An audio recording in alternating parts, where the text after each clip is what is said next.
Georgia Tech is headed to Duke. Now, Duke has been beaten by both Illinois and Tulane. The game of Tulane was at Tulane, and Illinois, well, you've seen how good they are. They're not the best in the Big Ten, but they're pretty good. Georgia Tech 6-0, beat Clemson at home. They've done some really good things. Brent Key and Manny Diaz are both going to be making big splashes in the ACC. Now, they're going to be meeting at Duke, and both these teams have their weaknesses, both these teams have their strengths. Georgia Tech is currently ranked number 12 in the nation. But could this be a game that shows how bad their weaknesses are? Then again, though, Duke is beatable. It's been shown. So we're going to go over this game. If you like ACC football, I cover them on occasion. I especially love me some Georgia Tech football. Uh, I don't cover them as much as I'd like to. If you like college football, if you like college sports, period, because I don't do transfer portals, I don't do recruiting unless it's some big story. Hit like, hit subscribe, and let's get into this game. Hey folks, this is Paul with Redneck Sports. I want to thank you for viewing my video, and I want to give you one thought process. There was a famous coach at the University of Tennessee by the name of General Robert Neyland. He had 6 maxims, but number 2 maxim is what everybody should apply to their life. Play for and make the breaks. When one comes your way, score. That's how to live your life right there. Now, when you're looking at Georgia Tech, Haynes King is the big name here. Haynes King's thrown 94 132, 71.2% completion rate with 971 yards through the air. He's got 4 touchdowns through the air, 1 interception, been sacked 3 times. That's because this man's so maneuverable. Why? Because he's also the leading rusher. 87 carries, 440 yards, 9 touchdowns on the ground. So he's responsible for 13 touchdowns. Malachi Hosley has got 43 carries, 384 yards, 5 touchdowns. Jamal Haynes, 73 for 383 touchdowns. J.P. Powell, Dalen Gordon have also got touchdowns. 19 touchdowns on the ground. This is a very ground and pound offense. Through the air, Isaiah Cannon has gotten 16 catches, 245 yards, long of 42, 2 touchdowns. Eric Rivers, 20 catches, 42-yard long run, 236 yards, 1 touchdown. Malik Rutherford, 22 for 204, 2 touchdowns. And you've got Dean Patterson, 5 for 94, 1 touchdown. So, 6 touchdowns through the air, 19 on the ground. They've got 12 sacks on opposing quarterbacks, 18 pass deflections, 2 interceptions, 3 forced fumbles, and 2 fumble recoveries. When you're looking at penalties, they're 39 for 323, 53 yards per game. Kind of uh, disciplined, but could work on. They're a little over reliant on Haynes King, but I mean they do have Malachi Hosley. They've got some good quarterbacks or good wide receivers, pardon me. They're underutilizing their game through the air. But Haynes King and Malachi Hosley, matter of fact, even Jamal Haynes is showing that they can do some things on the ground. 1,428 yards on the ground, 1,433 through the air because Aaron Philo has got 373 yards, got 75% completion rate, 1 touchdown, 1 interception. They got 2 interceptions, which isn't bad. Only getting 3 sacks. That shows that Haynes King, you can barely get that man.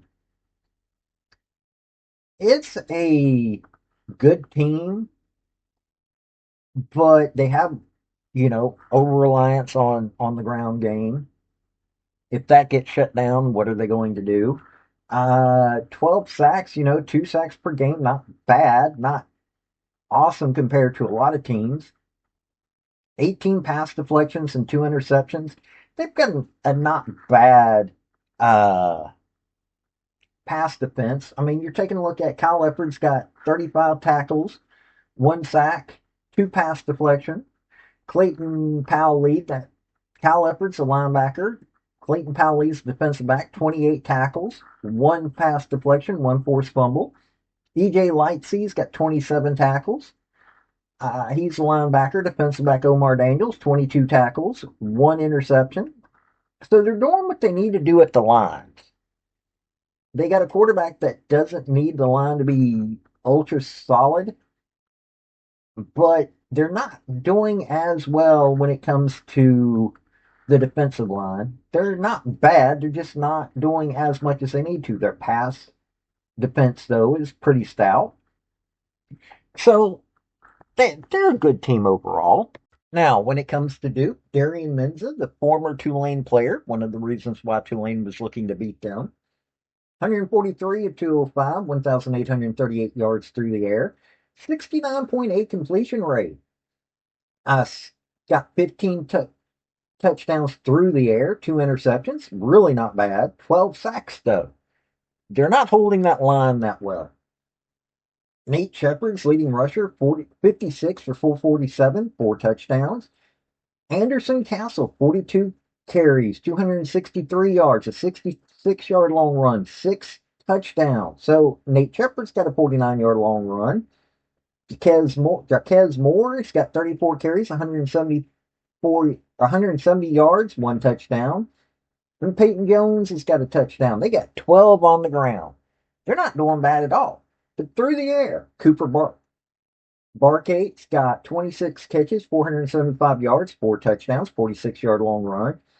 Kayshawn Brown, 28 catches, 404 yards, 44-yard long run, 1 touchdown. Shamir Haggins, 19 catches, 244 yards, 4 touchdowns. Andrell Anthony, 3 touchdowns. Nate Shepard, the running back's got a touchdown through the air. Landon King, tight end, 2 touchdowns. So 15 through the air, 12 on the ground. Very productive uh, offense that's very balanced. Now, when you're looking at their defense, they got 17 sacks, so they're doing really good on that.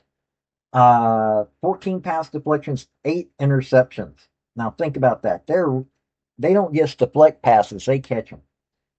They got 4 forced fumbles, 4 fumble recoveries. Now Deshaun Stone's got 41 tackles. He's a safety, so this means they're getting into the secondary a little too much. 1 interception, 1 forced fumble. Caleb Weaver, another safety, 40 tackles, half a sack, 2 pass deflections, 1 interception that he took back 40. Jaden Francois, 35 tackles, 1 sack, 1 forced fumble. Trey Fremont, 26 tackles, half a sack, 1 interception that he took back 67 yards. They've got a pretty good defense, but they're letting them get into the secondary a little too much. Now, they're not a very good disciplined team. Penalties, 42 for 440, 73 yards per game. They're going to be defending their home, so they're probably going to have a fan base. Duke fans can be rabid. I have seen it over the years. Darian Menza is a good quarterback. Not so much on rushing, but this man, being a pocket passer, is doing really well. He's got running backs that'll back him up, so it's a better balanced team. They can get in there and show what they got to do. They know how to win on the defensive line, even though they are getting a little too much into letting others get too much into their secondary. But they've got a good pass defense that knows how to get interceptions. So you're looking at this, and you know, decent or pretty good defense with a pretty balanced offense. I'm looking at this. This is going to be one of those games that should be a five, shall I, as Josh Pate says, five, shall I classic. Should be. Duke's defending their home turf. I think that that'll mean something, especially if if you Duke fans get out there. I think this will be more than worth getting out there for. Root for your team.